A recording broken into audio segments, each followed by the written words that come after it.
ఇంట్లో ఉన్న తల్లిదండ్రులకి విలువ ఇవ్వరు కానీ, ఎక్కడో ఆన్‌లైన్‌లో పరిచయం అయ్యారండి, ఫేస్‌బుక్‌లో పరిచయం అయ్యారండి, భలే మాట్లాడతారండి, అసలు వాళ్ళకి ఎంత టాలెంటో అని చెప్పేసి అవతల వాళ్ళని బాగా మెచ్చేసుకుంటూ ఉంటారు. వీళ్ళ సీక్రెట్స్ అన్నీ వాళ్ళతో చెప్పేసుకుంటూ ఉంటారు. మీరు చెప్పాలనుకున్న సీక్రెట్స్ ఏవైతే ఉన్నాయో, మీ తల్లిదండ్రులకి షేర్ చేయండి. మీ ఇంట్లో దగ్గర వాళ్ళకి షేర్ చేయండి. అహా! అయ్యేం చెప్పరనమాట. నిన్నగాక మొన్న ముక్కు, మొహం గూడా తెలియకుండా వస్తా ఉంటారు చూసారా? వాళ్ళతోటి చెప్పేస్తారు. ఇక చిన్నప్పటి నుంచి జరిగిన కథంతా. మా నాన్న నన్ను చూసుకోలా, మా అమ్మ నన్ను చూసుకోలా, మా అన్నదమ్ములు గాని ఎవ్వరు గూడా నన్ను బాగా చూసుకోలా. నువ్వొక్కడివే పెద్ద తోపుగాడివి. ఈరోజు నా లైఫ్‌లోకొచ్చేసావు. ఇక మొత్తం నువ్వే.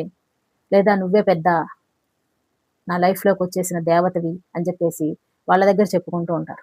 మీ అమ్మా, నాన్న మిమ్మల్ని సరిగ్గా చూసుకోవట్లేదు అనుకోండి. వాళ్ళకని చెప్పండి. వీళ్ళతో ఎందుకు కొత్త క్యారెక్టర్స్‌తో చెప్పటం. వాళ్ళతో చెప్పండి. అమ్మా, నువ్వు నన్ను ఇంకొంచెం ప్రేమగా చూసుకో. నాన్న, నువ్వు నాతో మాట్లాడు, టైమ్ స్పెండ్ చెయ్యి. నాకు మీరిచ్చే ప్రేమ సరిపోవట్లేదు అని చెప్పేసి డైరెక్ట్‌గా చెప్పండి. అప్పటికి రియాక్ట్ కాకపోయినా సరే నిదానంగా ఆలోచిస్తారు. మీకేం కావాలో, మీ లైఫ్‌లో ఏం తగ్గిపోయిందో, మీరు ఏం ఎక్స్‌పెక్ట్ చేస్తున్నారో వాళ్ళ దగ్గర అడిగి చూడండి. ఖచ్చితంగా ఇస్తారండి. జన్మనిచ్చి, మీకు లైఫ్ ఇచ్చి, మీ లైఫ్‌ని కాపాడాలి అనుకుంటున్న వాళ్ళు, మీరు అడిగిన చిన్న చిన్న కోరికలు తీర్చలేరా ఏంటి? ఒకసారి చెప్పి చూడండి. ముఖ్యంగా అమ్మాయిలు అన్నీ ఇంట్లో వాళ్ళు చేయాలి. తల్లిదండ్రులు చేయాలి. డ్రెస్సుల దగ్గర నుంచి, మేకప్ సామాన్ల దగ్గర నుంచి ప్రతి వస్తువు ఇంట్లో వాళ్ళు డబ్బులతో కొనిపెట్టాలి. కానీ భర్తని మాత్రం వీళ్ళే సెలెక్ట్ జేసుకోవాలి. ఎంత ఎంత అన్యాయమో కదండీ! ఇన్ని కొనిచ్చిన వాళ్ళు మీ లైఫ్‌లో ప్రతీదీ చూసి, చూసి చేస్తున్న వాళ్ళు మీకొక మంచి పెళ్లి చేయలేరా అండి? ఖచ్చితంగా చేస్తారు. ఒకవేళ మీకే ఎవరైనా నచ్చినట్టయితే వాళ్ళని తీసుకొచ్చి చూపించటం, పరిచయం చేయటం, పెద్దవాళ్ళని అంగీకరించేలాగా చేయటం, వాళ్ళ మనసు నొప్పించకుండా నడుచుకోవటం, వాళ్ళ అంగీకారంతో పెళ్లి చేసుకోవటం ఎంత బావుంటుంది చెప్పండి.